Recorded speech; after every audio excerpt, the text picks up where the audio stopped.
sur Moe Café numéro 2.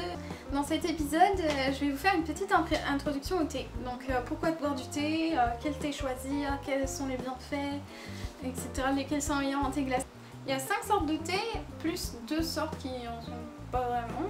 Thé noir, c'est ce qu'on trouve dans les sachets Lipton par exemple. Déjà c'est le thé qui contient le plus de caféine, donc il aide bien pour réveiller le matin. Il est très moyen pour le soir par exemple. Il contient aussi d'autres bienfaits sur la santé comme prévenir le cancer de la peau. Et il aide aussi pour les maladies cardiovasculaires. Tout ça c'est évidemment si vous en buvez régulièrement. Mais tous les thés ont des vertus anti-cancer, c'est des recherches qui ont été faites là-dessus.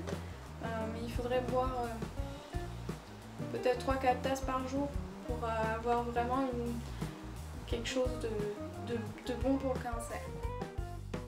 Donc le thé noir, très bon, chaud ou glacé, c'est celui qui aura le plus de saveur, mais c'est aussi celui qui a le plus d'amertume. Donc il ne faut pas se faire infuser trop longtemps, ne dépassez pas les temps qui sont indiqués dessus. Le deuxième thé dont je vais vous parler, c'est un thé oolong. Donc le thé oolong, ça se présente sous forme de perles. Voilà. Et c'est un thé qui n'est pas tout à fait fermenté. Il est à peu près à mi-fermentation. Donc il est en voie de devenir du thé noir, mais c'est pas du thé noir. C'est comme ça que je le comprends. Donc ce qui est bien avec le thé oolong, c'est une boisson qui est très populaire au Japon, chez les gens qui ne boivent pas d'alcool. C'est ça qu'on demande dans les bars. Mais il y a très peu de personnes dans le monde qui boivent du thé oolong. Il est bon pour booster le métabolisme, donc pour toutes les personnes qui essaient de perdre du poids, et aussi pour prévenir certains types de diabète, en diminuant le taux de sucre dans le sang et en diminuant le taux de cholestérol dans le sang aussi. Donc très bien le thé oolong. Ensuite le thé vert. Donc le thé vert, il y a vraiment beaucoup de sortes de thé vert. Moi ici là j'ai une sorte sencha. Mais le mieux pour la digestion c'est celui-là, Gai Matcha. Donc c'est un thé vert encore, mais cette fois avec du riz grillé. Et ça pour accompagner un repas ou pour digérer à la fin d'un repas, je trouve ça génial.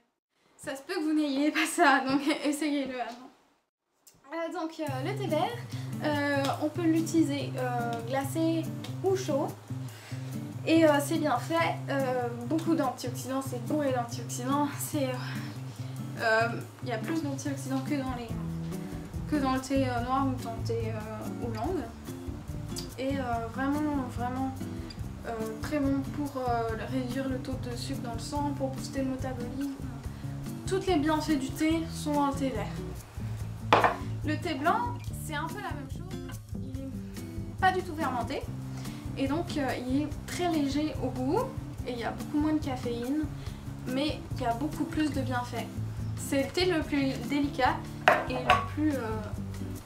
par exemple, il ne faut pas l'infuser fort du tout. Enfin, quand je dis l'infuser fort, il faut l'infuser à une température douce. Et donc moi celui que j'ai, c'est un Earl citronné, donc c'est au lieu d'un Earl Grey, c'est un Earl blanc. Et avec des morceaux de citron dedans, et il est super bien fait glacé. Le Rooibos ou le thé rouge, je n'avais pas du thé rouge pur, nous on a un mélange qui s'appelle Elixir, où il y a plusieurs trucs dedans, comme du yerba maté aussi, et de la vitamine C. C'est vraiment un mélange élixir pour le matin. Il est vraiment bon et super pour infuser. Que ce soit froid ou chaud, c'est vraiment un thé qui est fruité, etc. Et donc le Rooibos, on l'appelle aussi le thé rouge, mais c'est pas la même feuille que le thé. C'est un arbre qui pousse seulement en Afrique. Ouais, j'ai appris ça il y a quelques secondes. Mais c'est bon pour les crampes, et ça j'ai appris ça récemment aussi. C'est bon pour les crampes, donc je vais essayer ça, puis je vous dirai ce que ça... Vous savez de quoi je vais parler. Qui est une sorte de thé mais qui n'en est pas, c'est la tisane. Donc je vais les utiliser pour mes thés glacés, et donc là vous pouvez choisir n'importe quelle saveur. Il y en a pour tous les goûts, toutes les couleurs. En général c'est des fruits desséchés. accompagné de trucs, de plantes. Donc je vais vous lire les ingrédients. Par exemple celle-là qui s'appelle Goji Pop, ça dit pomme, baie de goji, hibiscus, fruits de rosier, melon miel, pétales de souci et arômes artificiels. Donc il y a des arômes artificiels, mais il y a aussi de l'hibiscus, et dans l'hibiscus il y a aussi plein de bonnes choses. Ça aide pour réguler le taux de sucre dans le sang, le taux de cholestérol, donc ça a aussi quand même des bienfaits thérapeutiques. Et Just Peachy, donc celui-là c'est vraiment juste de la... En récapitulant, les thés noirs sont ceux qui contiennent le plus de caféine, donc ils sont très bien pour se réveiller, et ils sont très bons en thé glacé parce qu'ils ont beaucoup de saveurs. Thé vert en thé glacé mais avec une saveur, ou avec des fruits, ou avec de la menthe, très bien aussi. Sinon chaud, tout seul ou avec du riz grillé. Le thé oolong, c'est un de mes thés préférés.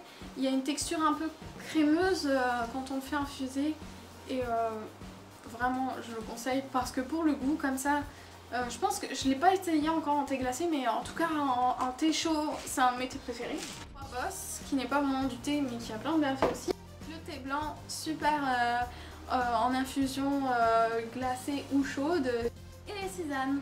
Voilà, c'est ça qui conclut notre épisode pour aujourd'hui. J'espère que vous avez appris des choses. Laissez-moi des commentaires pour me dire ce que vous avez aimé, ce que vous n'avez pas aimé, quelle sorte de thé vous utilisez, etc. J'utilise ma caméra aujourd'hui, donc j'espère que la qualité est un peu meilleure. N'hésitez pas à partager et à me parler sur Twitter, dans les commentaires, etc. Ça me ferait bien plaisir. Merci, bye bye.